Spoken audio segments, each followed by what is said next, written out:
Hi, I'm Nicola. And I'm Darren. And we're from Nutrisoil. We are part of a team whose purpose is to empower farmers to produce life-enriching food.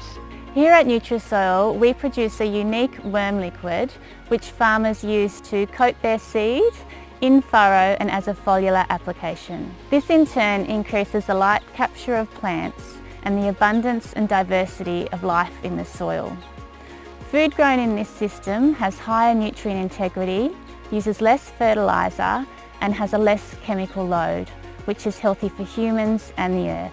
We're thrilled to be silver sponsors of the National Regenerative Agricultural Day, celebrating sacred regeneration of the earth. Good morning, everyone. Welcome to the world's first official WormCast broadcast today as we come in with the National Regen Ag Day, which is scheduled for the 14th of February, only a few days away, literally 10 days away.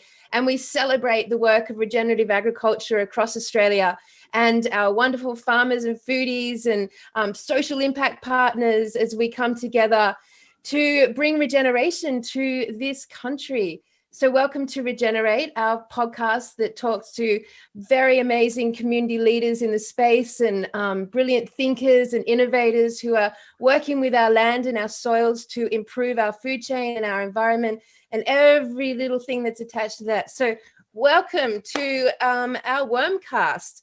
Specifically today, we're talking to our dear friends at Nutrisoil.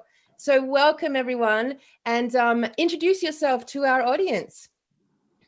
Before you start, Kelly, hello, everyone. It's just wonderful to see everyone and to have Nutrisoil here. And I just wanted to share a little story, which is really beautiful. When we started the National Regenerative Agriculture Day, we reached out to a few potential people, and actually the first ones that we reached out to were Nutrisoil. So they were our first ever impact partners. So we think that you guys are awesome and amazing. So, and it's pretty cool that you guys are kicking off our National Regen Ag Day podcast with a WormCast. So thank you very much. Over to you, Nicola. Hello, I'm Nicola. I'm from Nutrisoil. And thank you for that warm welcome. I'm Darren from Nutrisoil. Thank you. Fantastic. And we've got Jane here as well. Welcome, Jane, to this wonderful WormCast event. Hello. I'm Jane, so and I'm an intuitive... You're an intuitive practitioner working alongside Nutrisoil. Yes. Fantastic relationship there. We're going to deep dive into that one in a second. So guys, tell me, like we're sitting here, we're about to introduce the topic of worms to our audience. And it's a very under-discussed and probably misunderstood relationship that we have with worms and how unbelievably vital it is to regenerative agriculture. Literally, worms hold the same reverence as we would see bees above the surface. So, I mean, that's my understanding. Worms are our underground bee community. So tell us everything you want to tell us about worms. All right, so we have a very big worm farm, and what we do is we have big compost rows, and they're full of composting worms. And we feed them a really diverse diet. So we feed them soft rock phosphate, straw, manure, crushed minerals, seaweed. Vegetables. Yep, vegetables. They like stinky things, so okara. They do prefer fresher feeds. Because the fresher feeds are more microbial and they love feeding the microbes. So... Yeah, so basically the worms actually eat down the broken food that the microbes have broken down. So the more things that we put in there, the more diversity of microbes that we have that come out of the worm. So the worms consume those microbes and they cull the pathogenic microbes, not all of them, because some pathogenic microbes are good in the system. They can actually be nutrient-providing microbes. But they can increase the beneficial microbes by sometimes 1,000-fold. So bacteria are very little. So there's lots of little bacteria kind of being processed in the gut of the worm.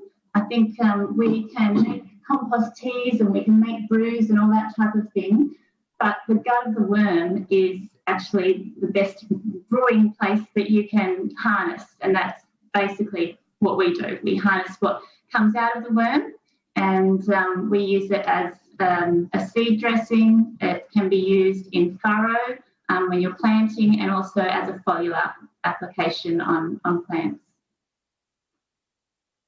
Fantastic. So Nutrisoil is an award-winning social impact business. So tell us a little bit about how Nutrisoil started. What is the history? How did you end up becoming experts in the worm arena? Yeah, I was there at the start, so I can be easy for me to describe that a bit. Back in the early 90s, sort of not long after I sort of finished school, we were dairy farming. Had been dairy farming since the sort of probably the 40s, 50s, and dairy farming in the later part of that century, 70s, 80s, 90s, very, very high input from all the so-called amazing sort of chemical fertilisers and chemicals available. Everyone thought they were on a real winner, and possibly they were for a while until they started to overuse these chemicals. And that was our problem or maybe my father's problem, was the overuse of these chemicals and the chemical fertilisers, artificial fertilisers. And it was just the recommendations more and more each year, the cost, the increased production, but also the increase in metabolic disorders and animal veterinary bills and animal health, poor animal health outcomes. Even though they're producing more, the animals weren't doing near as well. Just these sort of high input conditions that they were sort of subject to. So yeah, my father, he was always on the lookout for alternatives to this high input chemical system. So he used and sold seaweed for a lot of years. Probably through the 70s and 80s, he was very involved in using seaweed. And he came across the compost worms and the idea that you could really benefit small scale and large scale by having these compost worms break down waste streams, highly nutritious waste streams. So he come across that in the mid-90s and thought, well, this could be a good thing for our backyard and a few of our small paddocks and yeah, he just kept at it and kept learning wherever he could.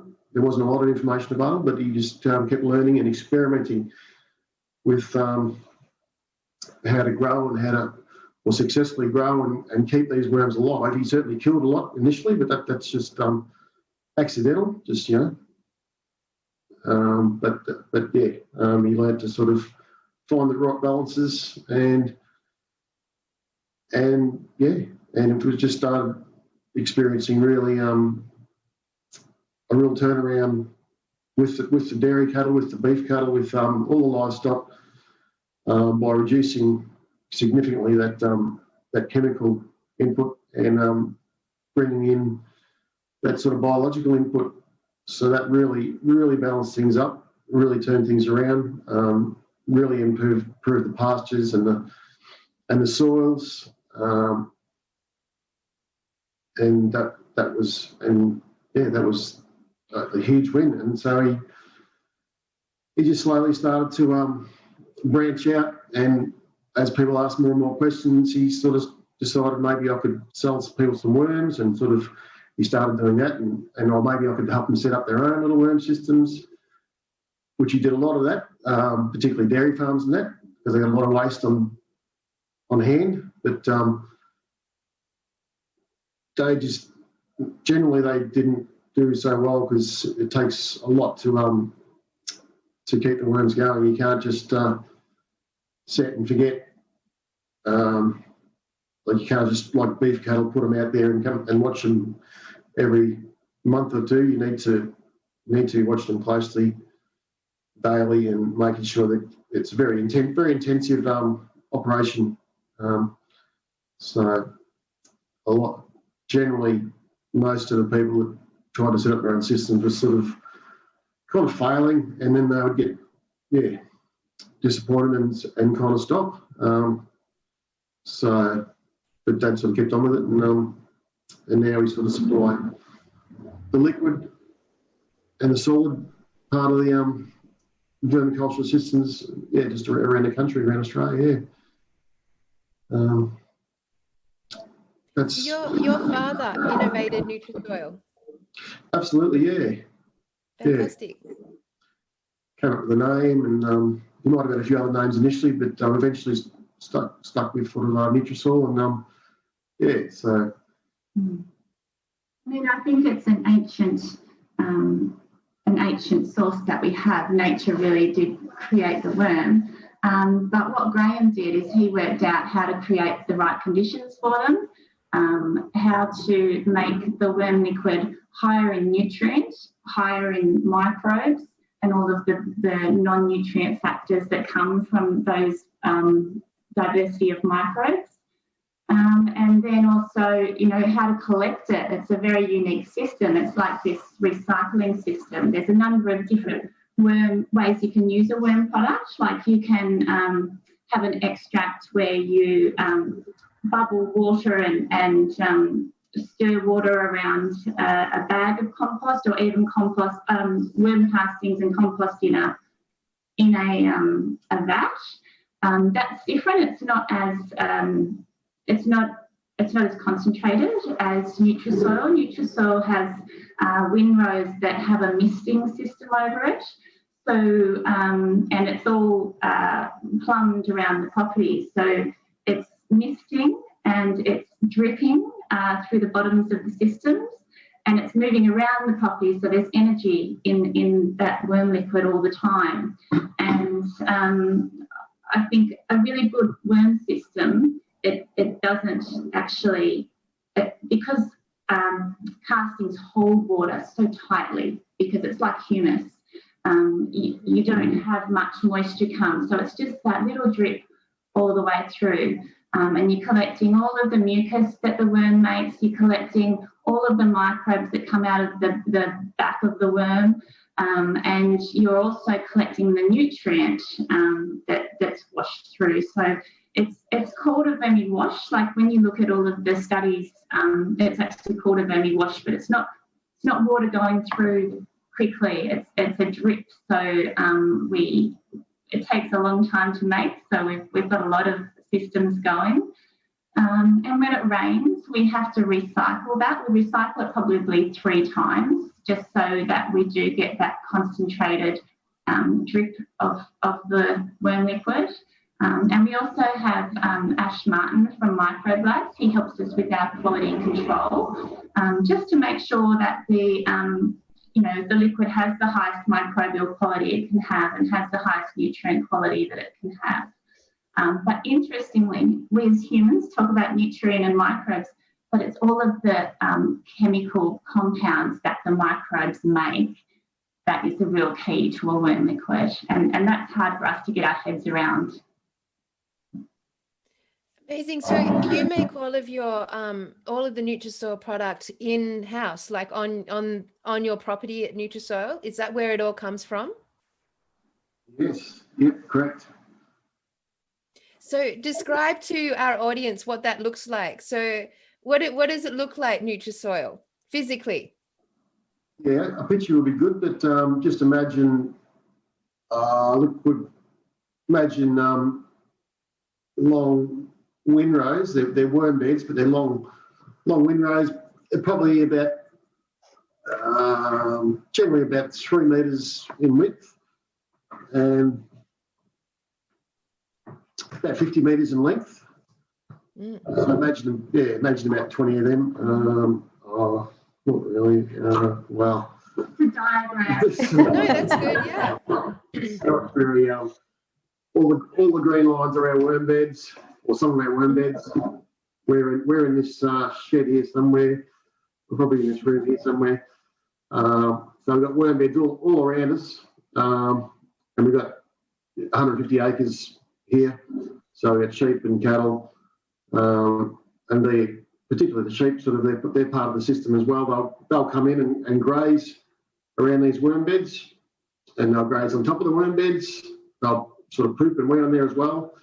And they love eating any weeds that come up, or when I say weeds, any unusual looking plants like marshmallow plants, and they love those. So that saves us some whippersnippering, and we don't use chemical, but so we're not using Roundup. So we sometimes get a lot of these weeds, and the sheep help us with that.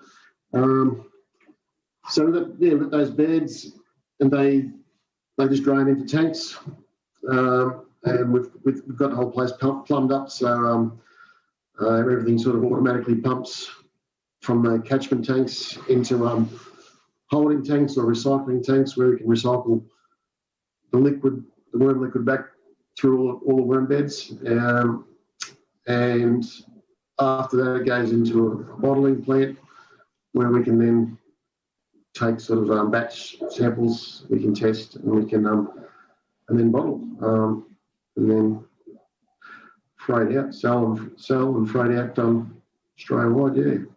Thank you, Darren. I wanted to bring Jane in. I want to share with everyone that Jane has a superpower. Oh. She has a really special superpower, and she has a beautiful, deep relationship with worms. And she's like can we call you the worm whisperer? Are you like a worm? No. Carla, would she be like a worm whisperer? Well, we call Darren the worm whisperer. Yeah.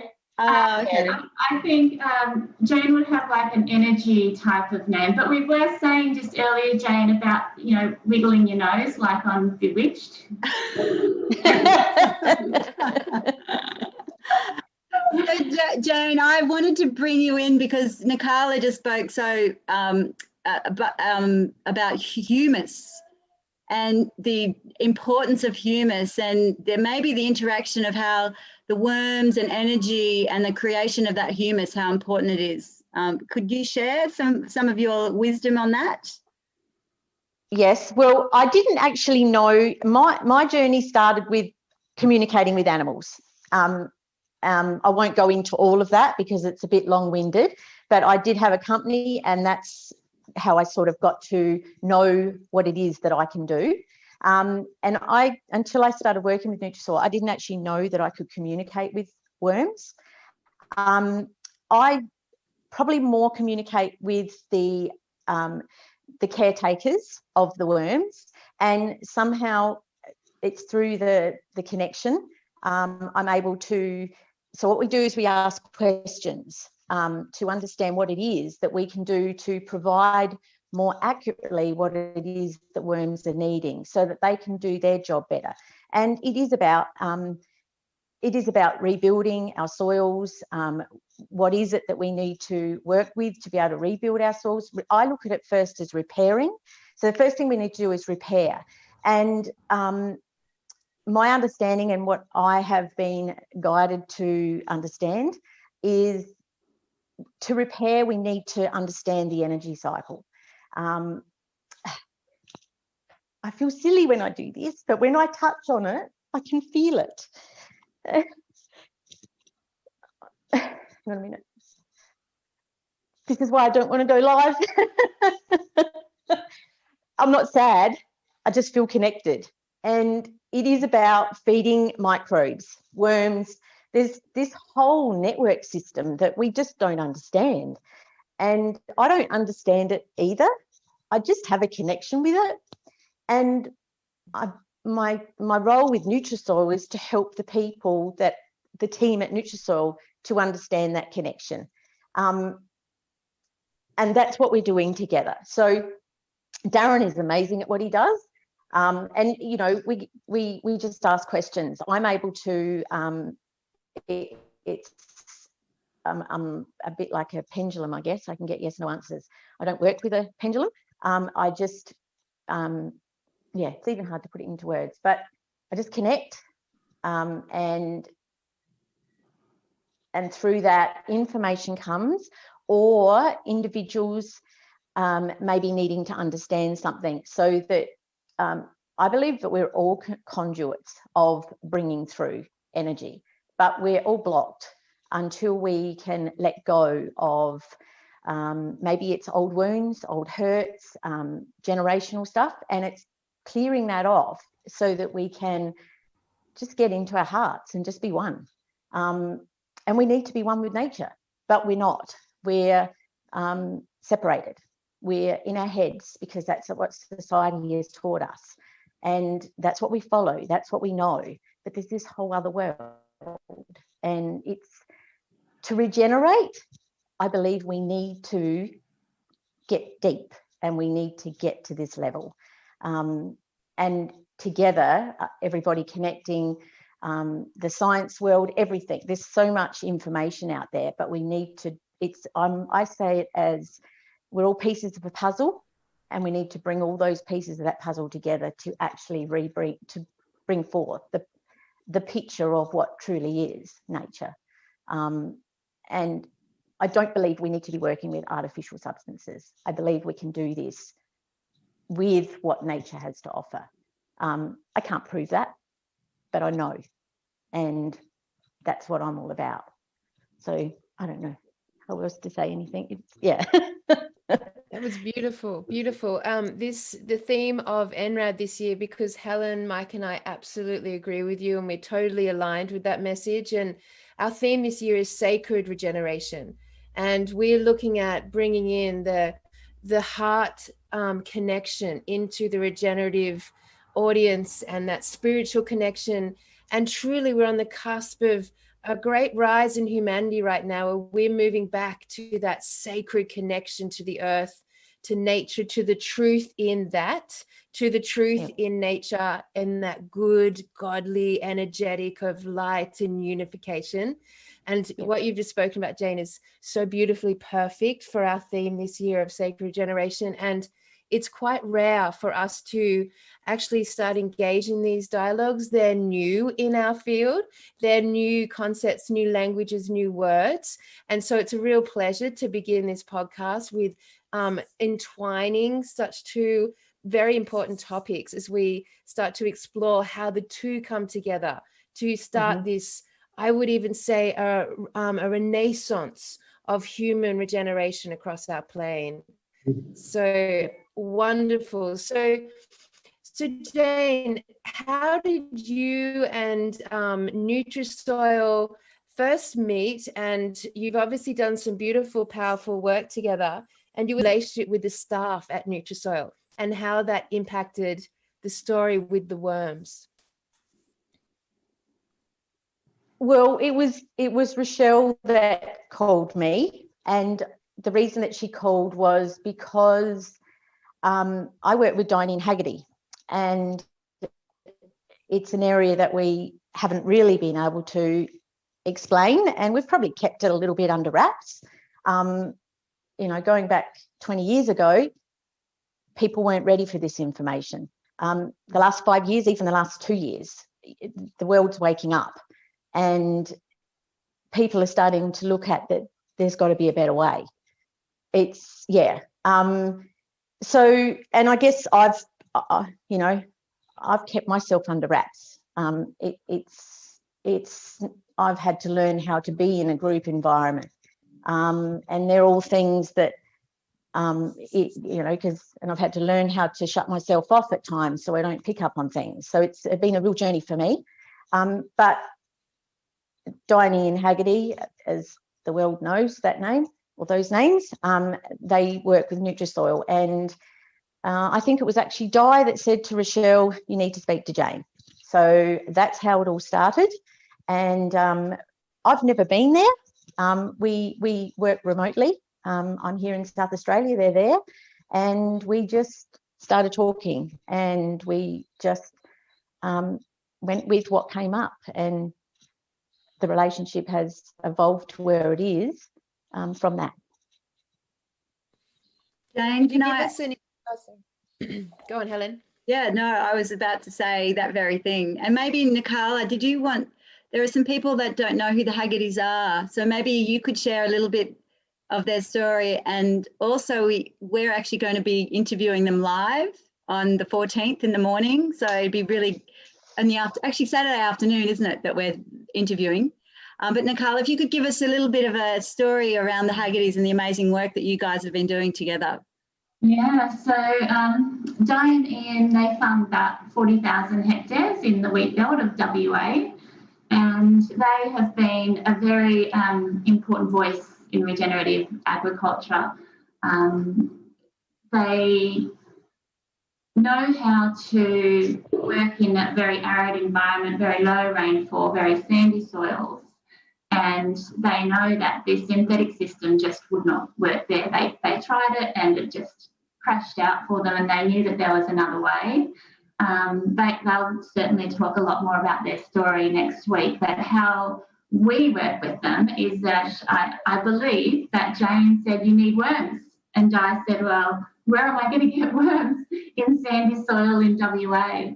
So that's when Di was able to connect with Rochelle at a Elenium course, and then it sort of just all started flowing from there. So they use Nutrisoil as a seed dressing, they use it liquid inject, and they use it as a foliar application.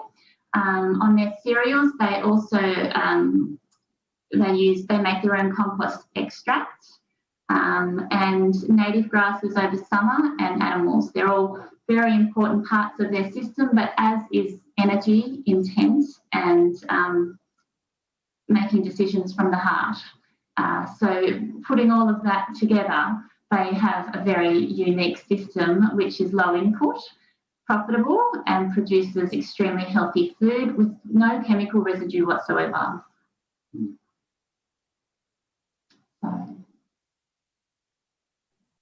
Beautiful. I mean, I'm really feeling a theme with you guys where you're literally tying, you've got a priority there with tying in this heart language and this feeling language and this intuitive language and this like connection to a much broader sort of movement within the regen space. I'm loving this. So tell me more, like where the relationship with intuition, with the heart, with that language of nature, and Jane's input, like how has that actually influenced the direction of Nutrisoil? It probably started with me before Nicola, I guess, but and it was from the perspective of the worms, I guess. Just looking at what they needed, and initially trying to understand the new language, the new language that Jane was teaching. Yeah, bit of head scratching initially, but I was certainly very open to it.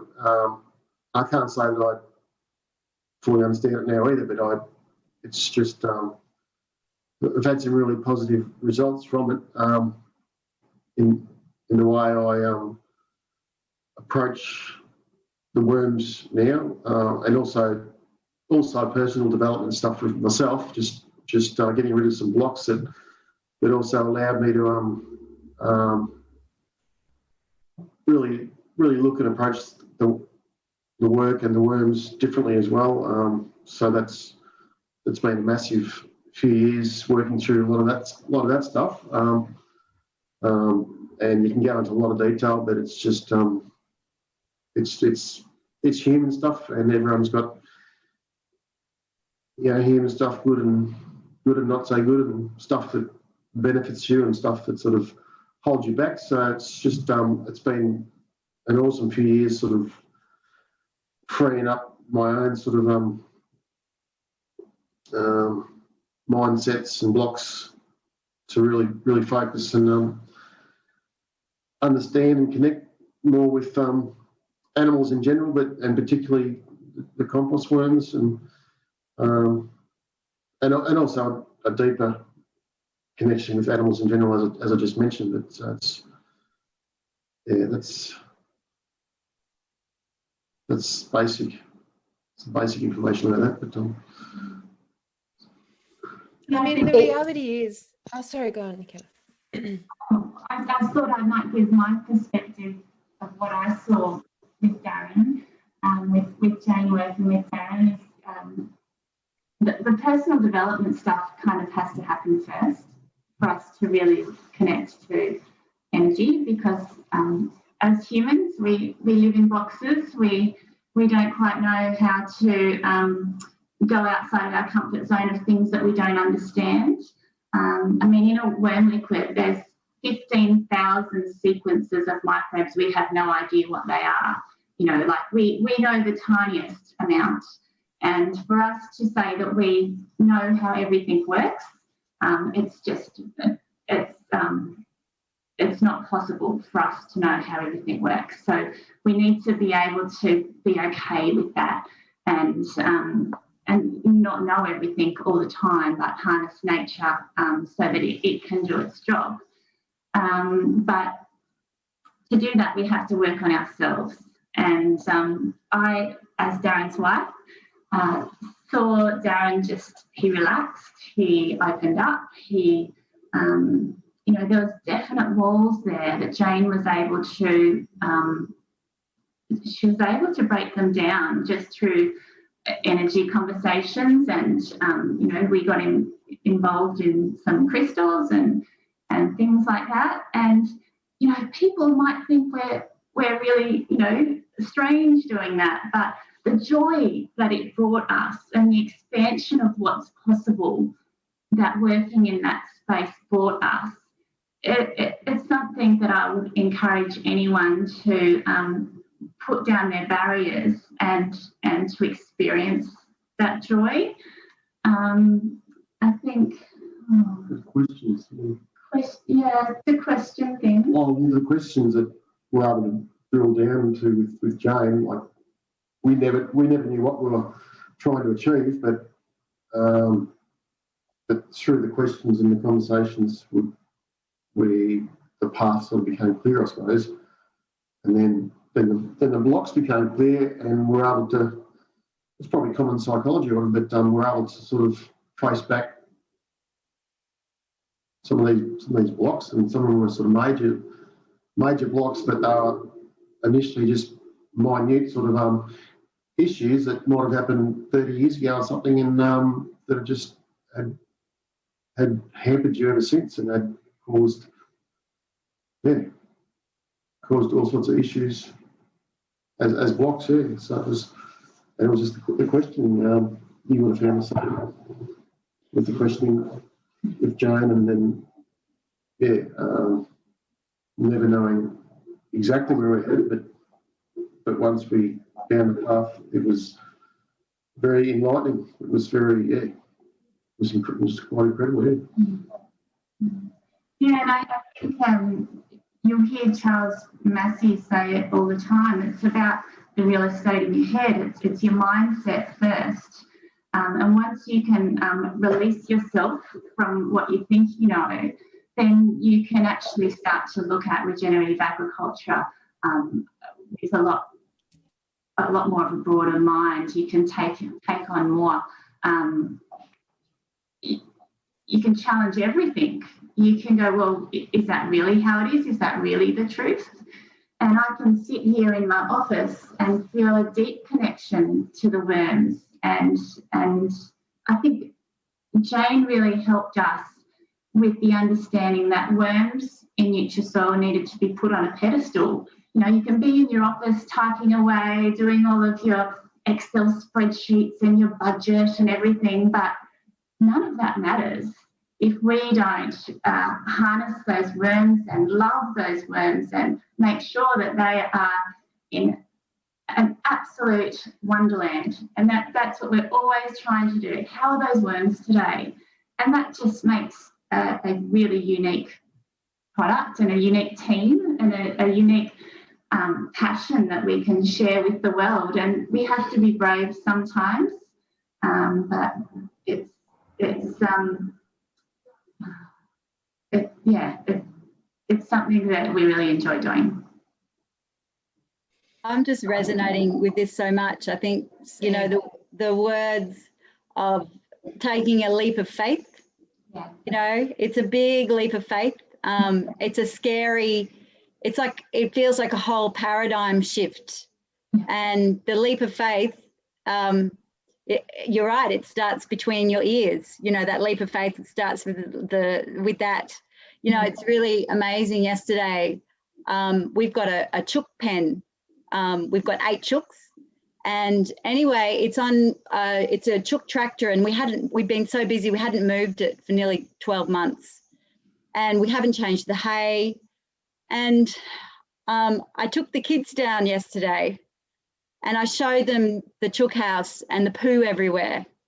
And they've been sitting on the poo. And I was just like, imagine like the eggs that are being laid on there, and smell, like put your nose in there and smell it, like smell it. And they just were really shocked, you know? So they went in there and they cleaned all the poo up, and they put the hay in. And it was like they will realize that we can't live in this bubble of being, you know, doing our spreadsheets and doing our budgets. We have to actually connect with what's going on outside. Absolutely. And like it was so beautiful for the kids, because they were like, oh my God, we are responsible. We are all responsible in our little ways. And this is what connection is. And so now we're like, okay, this is the plan. Every Monday, we're going to make sure that we change the hay. And so they've got this like excitement now. They're like, I'm going to go and get the hay and I'm going to put it there. And so they're thinking about the eggs that they eat. And it might sound woo-woo to some people, but the eggs taste better.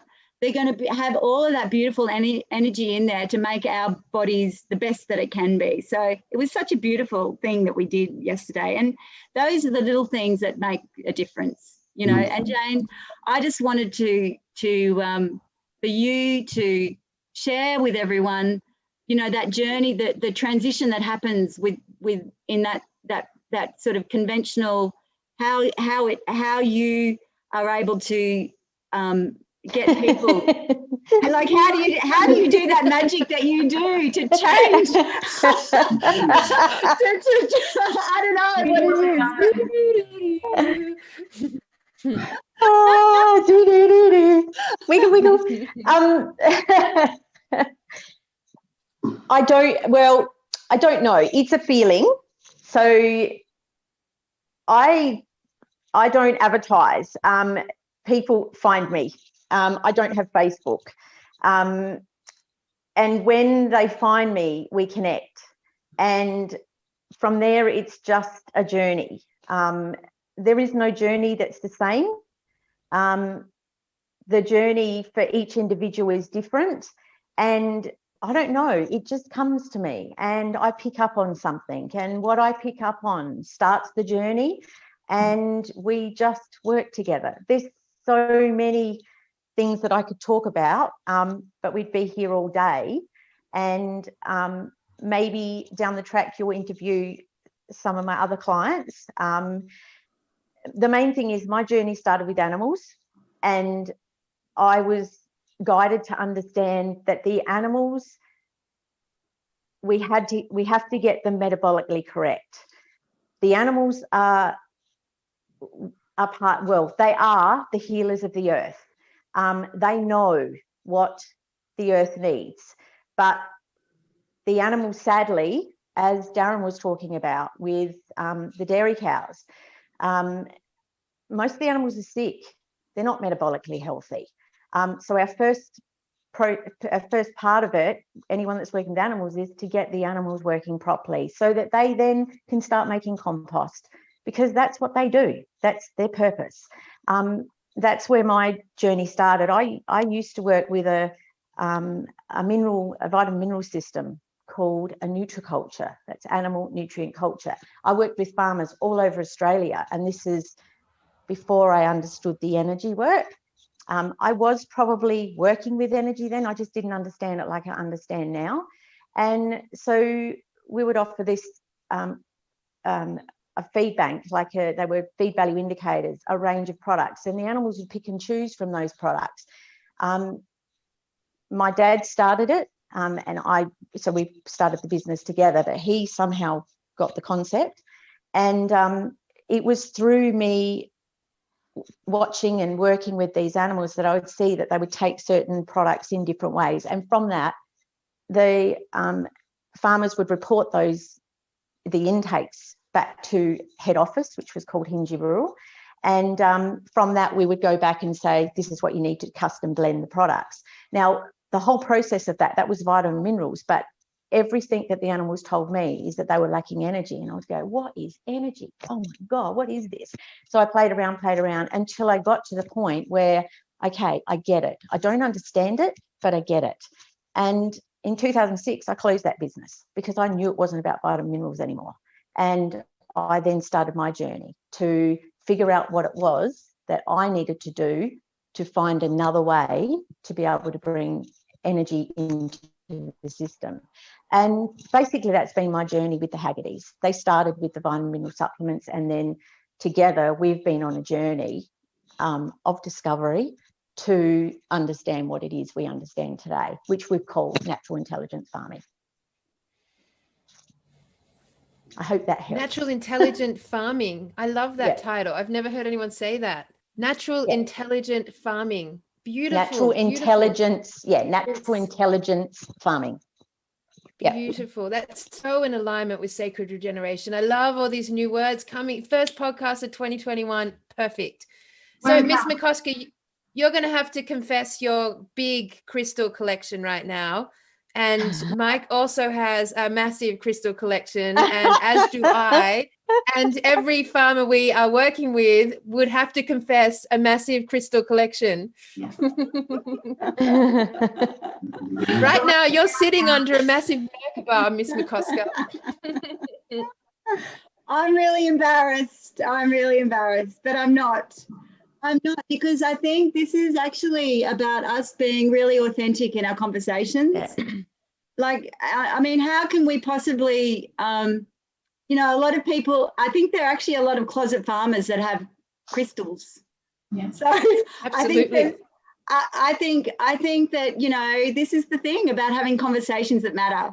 That these little things that we just say, well, if one person said, well, actually, I have crystals that sit, on in my dining room I have a crystal that I put under my pillow, someone else might say, and then we'll be like this heart mass army that develops with farmers across the world.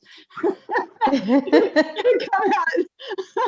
out with all their crystals. So because we've got to acknowledge that if we're talking about sacred regeneration, the sacred part is us. Like, we have to move as farmers, as caretakers, as the people who are engaging in this concept of regeneration into that sacred work within our own selves. And that's actually a massive part of our future process. And I think, like, actually connecting energy healing and energy work and personal development and spirituality with our farming practices is the magic and missing ingredient we've been waiting for this massive regeneration to take place across the entire world.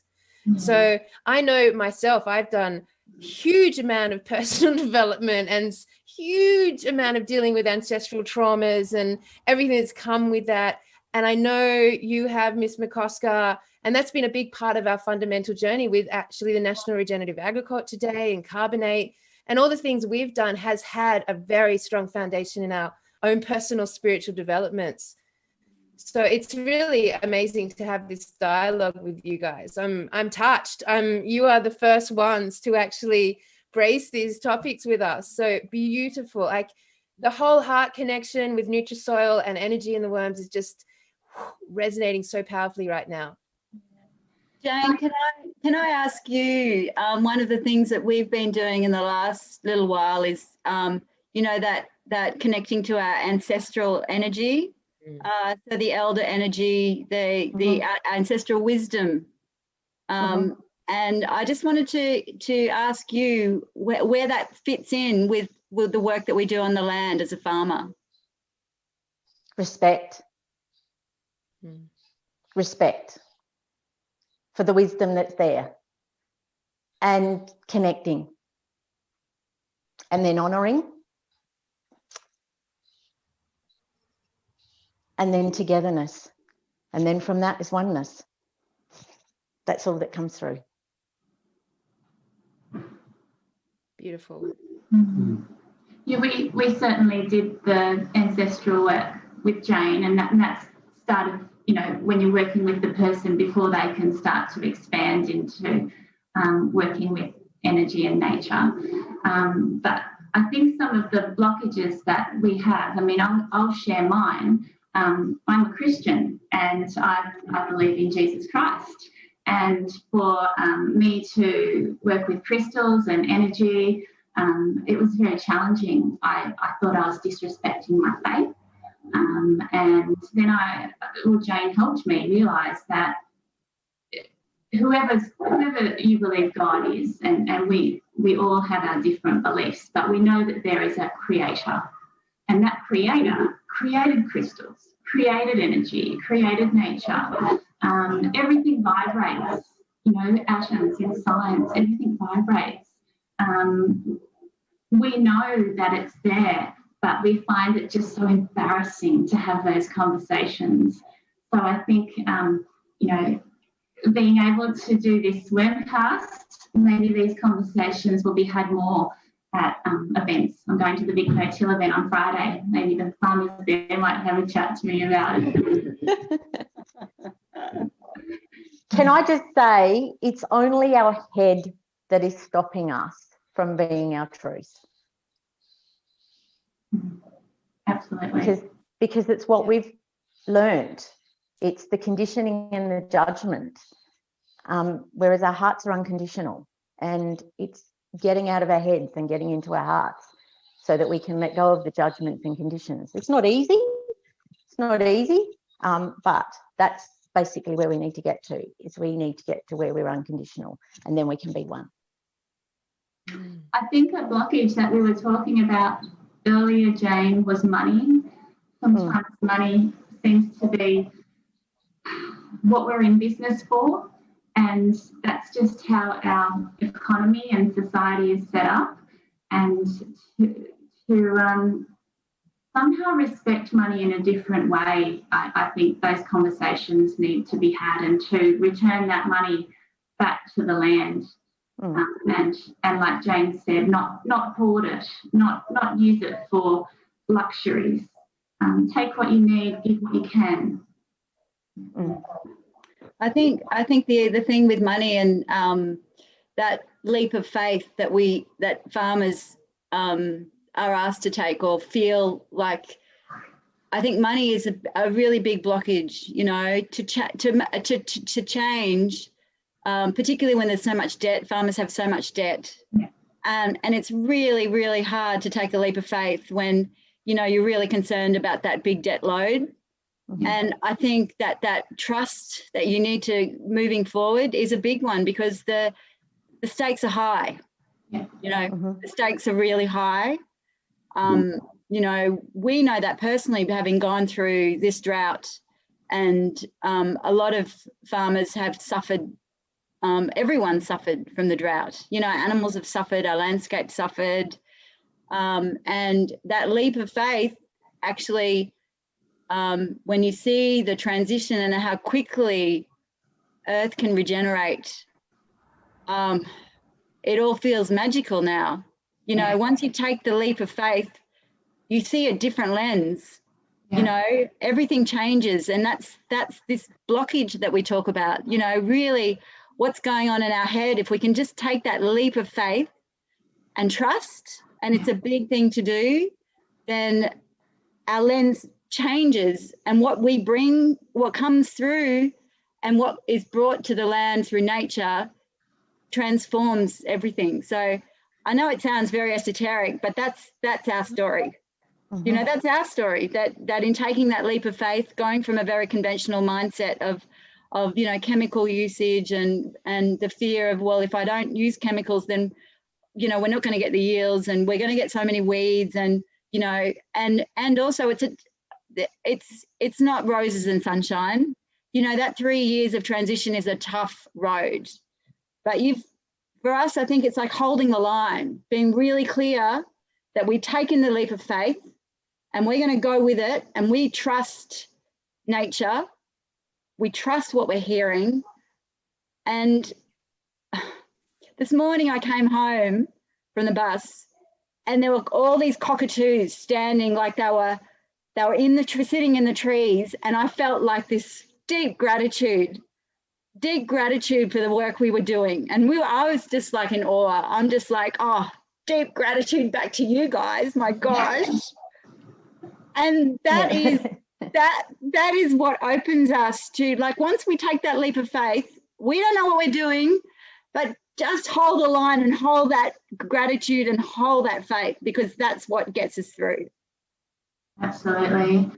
A lot of our farmers, they are in a transition, and we help them put all the pieces together to get to that point. And some of them, you know, because of financial restraints or because they haven't had the opportunity to expand their mind, they do need to go a bit more slowly than have that leap of faith. And you've got to recognise those, you know, recognise that. And what's the absolute blessing in that is that soil is forgiving, and particularly a worm liquid breaks down chemicals. There's all sorts of microbes in there. There's nutrient cycling microbes. There's microbes that work like a pesticide and a fungicide would. There's microbes that bioremediate all the chemicals in the soil. There's microbes that communicate. There's microbes that eavesdrop on other microbes. There's microbes that make crystals that are the most magnetic crystals in the world. So we are very blessed. Somehow the Creator knew that we weren't going to all jump at the same time, and we can use these things to slowly get closer and closer to where we have this regenerative system. Yeah. I just love it. So I've got to ask some basic facts now. We haven't covered this. Like, I know that a lot of people are wanting this information. Like, number one, how many hearts does a worm have? I don't know. They're big hearts. I get 2. Oh, thank you. They have 2. If I ask, I get they have 2. 2 hearts. So if a worm is like cut in half and hurt, will they grow 2 worms, or does one worm continue and one half die? Yeah, when we cut them. Yeah, I know. I get they turn into 2. I'm asking. 2. I get they turn into 2. Excellent. I don't know, but I get they turn into 2. We don't use shovels. We only use forks. We're very careful not to how long? Yes, because the number one factor to damage with our worm cycle is tillage. It's actually the tillage process we have here with farming, which is that digging up the soil process is probably the number one cause of suffering and damage to our worm population. Would you agree with that? One of them, certainly chemicals as well. Yeah. And chemicals, yeah. Okay, so how big do worms grow? Sorry, can I just say lack of ground cover? Oh, yeah. That they love those root systems. They like working in that area. So if you got no ground cover, you're gonna have less worms. Worms love weeds, which I call indicator plants. They do. Worms love weeds. Yep. Yeah. They're indicator plants, but they love them. We tried to take them out of the system because they looked a bit messy, but every time we pulled them up, it just was full of worms. And also they create aeration in the system, and they're photosynthesizing, so they're feeding the microbes. So we live with our weeds. Yep. So different indicator plants. Sorry, Jane, continue. Go on. Different indicator plants. I call weeds indicator plants, but different indicator plants access different like minerals. So copper, sulfur, which they can extract from the air. It doesn't necessarily mean that it's coming from the earth. That's why weeds are so important. And the more toxic the weed, then the more toxic the environment. That weed is only there because it's saying stop. And then there's that transition as the earth is being repaired. Then there are different weeds, indicator plants, that are part of that healing process. But every one of them is important. And yet we take them out of the system, which makes the process slower with the healing. Yeah, absolutely. So basically, tillage, chemicals, bare ground, and removing the weeds is sort of like your main negative actions in regards to a thriving, healthy, abundant worm population. So getting rid of chemicals, having ground cover, not ploughing up the land and not pulling everything out will actually indicate a very healthy and vital worm population. So how big do worms grow? I'm dying to know. We've got composting worms at Nutrisoil, so they won't enter the soil at all. So they compared to your soil earthworms, they're quite small.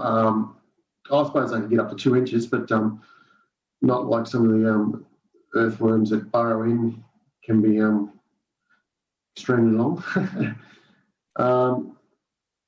So we've got compost worms that they'll live at the top of the soil if there's a compost layer on your paddocks. If you've left a lot of mulch in your paddocks, whether it's stubble and manures, whatever, the more of that that's left on the paddocks, particularly from summers and that, the more chance you'll have that'll retain moisture, and the more chance you'll have more compost worms coming in and earthworms as well. But your compost worms will come in to your paddocks if you leave that mulch cover for them. Yeah, so. I was in Oberon the And other I was in Oberon the other day at a farmer's place, and he had these huge worms, and seriously, they look like mini snakes. And I screamed like this big, like what we have. How long? What is that? So I don't know a lot about earthworms. We know a lot about composting worms, but I know in Gippsland they're huge. We Wait, know what do you about mean that. by huge? Oh, How big's huge? well, I've never seen them. I'd have to use my phone and Google it. Would you like me to do that? Is it a metre? I don't know. We saw one on Facebook the other day that we shared. I'm going to do it. How big do worms grow? I've never seen Yeah, that. because Well, I've you're heard doing rumours that. that they can get up to 12 feet long. No way. There's Wow. I wanted to share a story with everyone yesterday. Another thing that we did with the kids was, Alexis arrived. Hello. I'm on a live podcast. You're live, buddy. 2 meters long. 2 meters. Wow. The longest worms are 2 meters. That would be a very scary earthworm. 2 meters. That's in Africa. I'm not sure about Australia. That would just be a snake. Wow. Wow. Yeah. So the ground cover discussion.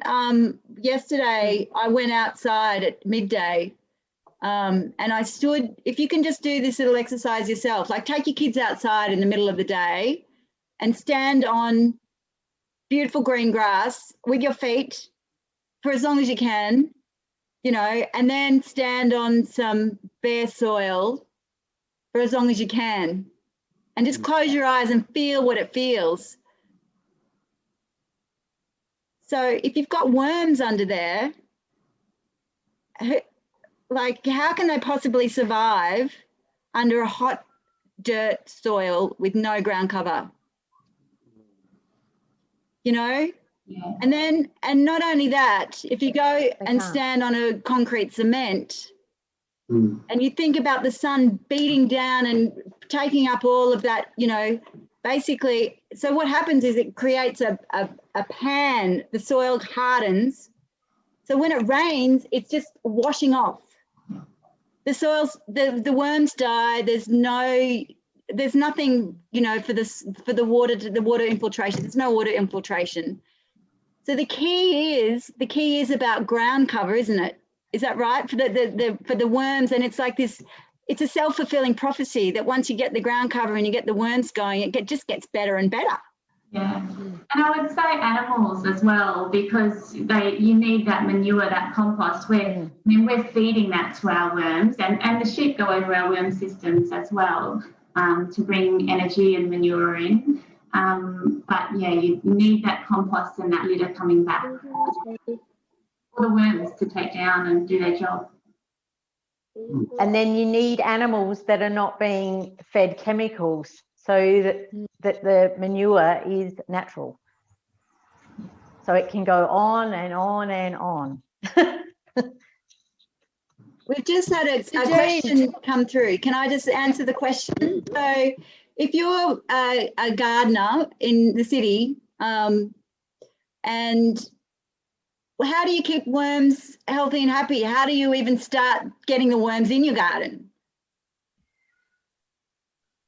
Feeding it. Yeah. You need to feed your garden. It needs fibre. Darren can answer that, but it needs fibre. Yeah, definitely find your nearest equestrian centre or nearest farm. You might have to go to town a bit and get a trail load of clean manure, organic, you know, or clean manure anyway, and straw will be good. Clean straw if you can get well grown straw from somewhere. That's a good place to start. What does clean manure mean for someone who doesn't know what that means? Yeah, no, I'm just meaning sort of a farmer that has chosen to use sort of minimal chemicals in his system, minimal drenching. I think there is times when you have to drench, but you can avoid it. But so just someone that doesn't just drench for the sake of drenching because it's that time of the year. So just minimal chemicals, and then same as the straw that's been grown, you might be able to get some from a farmer that uses minimal chemicals to grow his crops as well. So that's a good place to start. Straw and manure. Horse, or you might get some cow manure, but horse might be easier. But check what chemicals they're using, what drenches they use for their horses, and what sort of life. Is a horse kind of more of a free range, or is it in like a small yard that it's kind of more artificially fed? But anyway, you can be mindful. Can I ask what happens, the difference between feeding worms sort of a very conventional diet as opposed to something that's, you know, I suppose I imagine it's like someone who eats junk food all the time and what happens to their body. Would that be a good sort of analogy? Yeah, I mean, it is. It's probably even more extreme than most farmers. Most farmers are, conventional farmers are doing a really great job. And the more they balance things up towards biological systems, the better. There's the cases where they might be open slather sort of chemical use, which is not very helpful. They might get the highest production, but it's not a healthy way to go. But what was it? The difference between probably a big difference is going to be with your more natural feeds. If you want to try and get something going in your garden, your more natural feeds are going to have more microbes, more natural healthy microbes that the worms love. If you're getting manure from someone that's drenched a lot, that's going to be relatively sterile sort of manure, the worms aren't going to be too interested in it. There's not much microbes there. So it's just the cleaner the materials you can bring in, the more you want to bring those microbes in. So there's no good bringing in 5-year-old manure that's just nothing left. It's good for the garden, but not for the worms. They want those fresh, clean microbes Yeah. So, and whichever material you bring in, yeah. If that makes sense. So I have to ask you guys, how has the worms changed you? So we have a happier marriage because of the worms. Respect for nature more, an awareness of going back to how we may have treated animals before to how we may treat animals now. What else do you think? Yeah, you probably take it for granted, and you, as children or whatever, or as less mature adults, whatever, just they're always there. But when it comes to an intensive system, yeah, you really you can really destroy their world quite easily if you don't care for them. So there's a lot of thought and effort that goes into making sure they've got everything they need. Try and get them the best of everything. Yeah. And I think that just challenged mindsets, like my mindset, to know that you can grow this amazing crop with no synthetic fertilizers just by coating the seed and doing a foliar application of a worm liquid. Grazing systems, just applying it twice a year with good grazing management. You don't need superphosphate. You don't need those synthetic chemicals to have a really functioning, profitable system.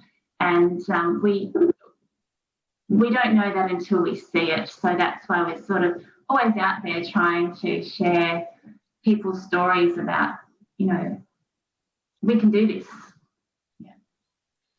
So for someone setting up, wanting to engage the worm kingdom, either if they're on a farm or in a backyard in the city, like it's a very accessible thing to actually do, isn't it? It doesn't require a massive cost. It's actually something you can do relatively simply and easily and cost-free, which is always where the truth is, right, when we're working with nature. And so just to start to wrap up the conversation today, what would you say to anyone listening today who actually wants to step into the world of worms? Yeah, I guess start off small, follow the basic guidelines, and just be very observant, and care. Yeah, really care. I think diversity the more diversity you can put into your worm farm, the more diversity of microbes you have which come along. The worm liquid is the most complex of all the biological products that you can have because they have that gut bioreactor. So if you just provide them with diversity and things that are, don't have a huge chemical load, they can actually break down that chemical anyway. I mean, they have worms in sewage places. People have worm toilets.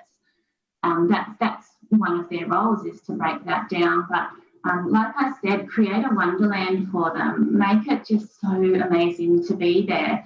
They need moisture, but they can't be too wet. If they get too wet, they don't breed. So we've learned all of these things along the way. And it's about learning to attend, looking at them every day. Are they good? Are they breeding?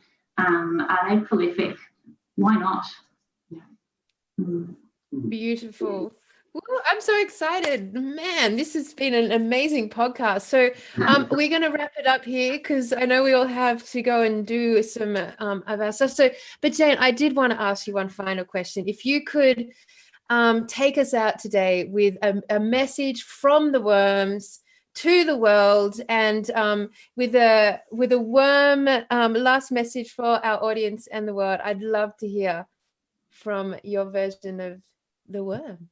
Okay, because while I've been listening to this, something's been coming to me, and obviously this is the right time to say it. We have a system out there that pays for quantity. So that system needs to change. When we work with nature, worms, microbes, whatever. We need a system that's focused on quality. It's about producing a product that is full of nourishment, that is for our gut microbiome.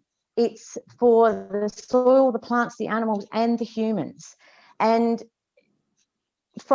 we've got all these wonderful people doing these wonderful things on farms, and to get that product out to the consumers is not easy, because that's not what that system out there is paying for. That system is paying for quantity. And so it's very hard for the farmers to change their ways when the system stays the way that it is. I see there's a lot of things that need to change. I know they're not going to change overnight. And the best people to instigate this change is the consumers. Consumer demand will drive the change. And the change needs to be on paying for quality, paying for food produced without chemicals, paying for food that is going to build our immunities, build the soil's immunity, build the plant's immunity, build the animal's immunity, build the immunity of Earth. And really, I guess that's what the worms are doing. That's great. They're working in a system to build immunity, build humus. Without humus, we wouldn't have a holding capacity in our soil for all the nourishment that's needed. And without worms, we wouldn't have humus. So, it's a big challenge. There's a lot that needs to change, but you start with just 1, 2, 3, 4, and that becomes lots more. I think it's really cool, because also building humus and building humour. I think building humour. So Jane and Nicola and Darren, if people want to get in touch with you, what do they do? Yes, so we have a website, nutrisoil.com.au. You can phone us. We have our mobiles on there. We have our emails on there. Just contact us and start the conversation. I love to talk to farmers. We have some very interesting conversations. Oh, they can come in. We're open 9 to 5. You can come and see our system. We show people our system. We show people what we do, how we make it, and that's really important. Amazing. Jane, what about you? Do you want anyone to come and reach out to you? I have an email, or if people can just go through Nutrisoil, and if they want my number, I'm happy for it to be handed out. Beautiful. Well, I, for one, have been deeply touched and moved by this podcast. I've absolutely loved talking about the deepest side of things and the human role in the regenerative process alongside the worms. And it's just really moved me, guys. So thank you so much for coming on board to our very first podcast to celebrate the National Regen Ag Day 2021. It's been an absolute pleasure.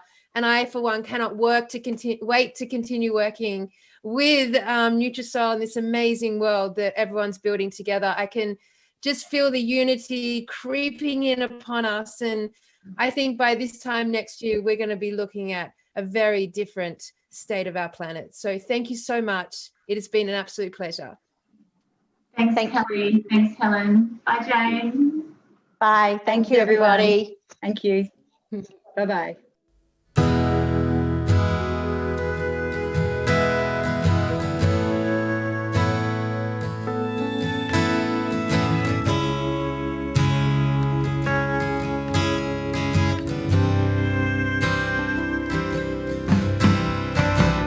Birds are singing everywhere, although the earth has been stripped bare.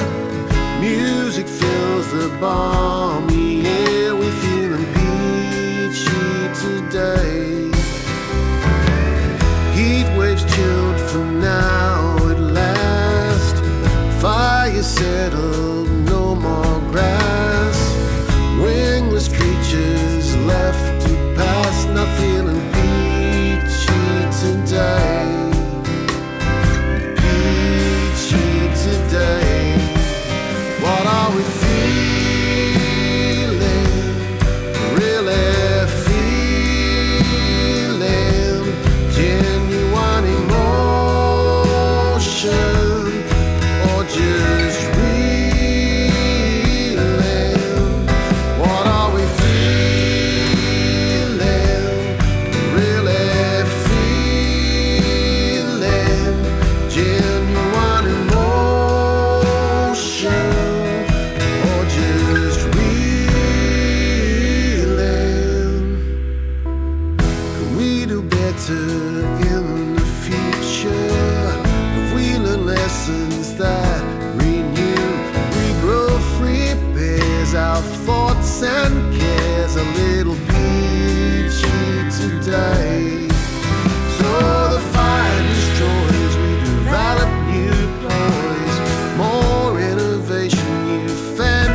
still out of reach. We need to grab it if we can. Let's all be peachy we can.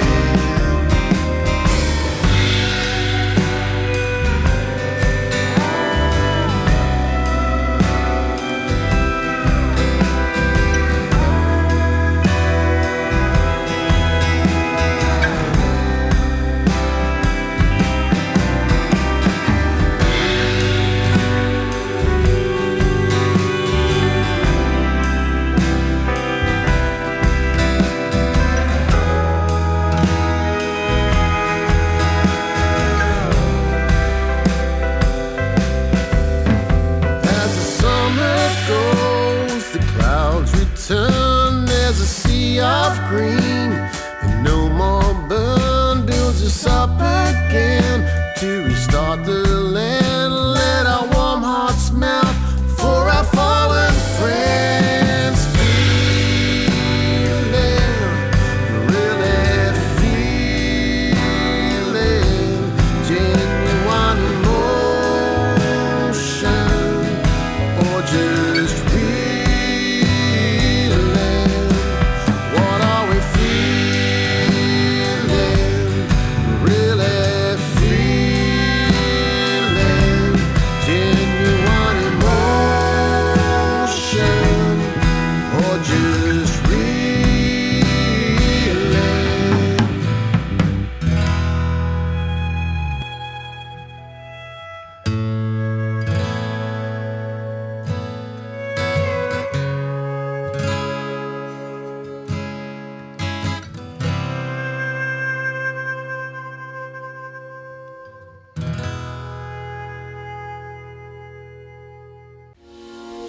Hi, I'm Nikala And I'm Darren.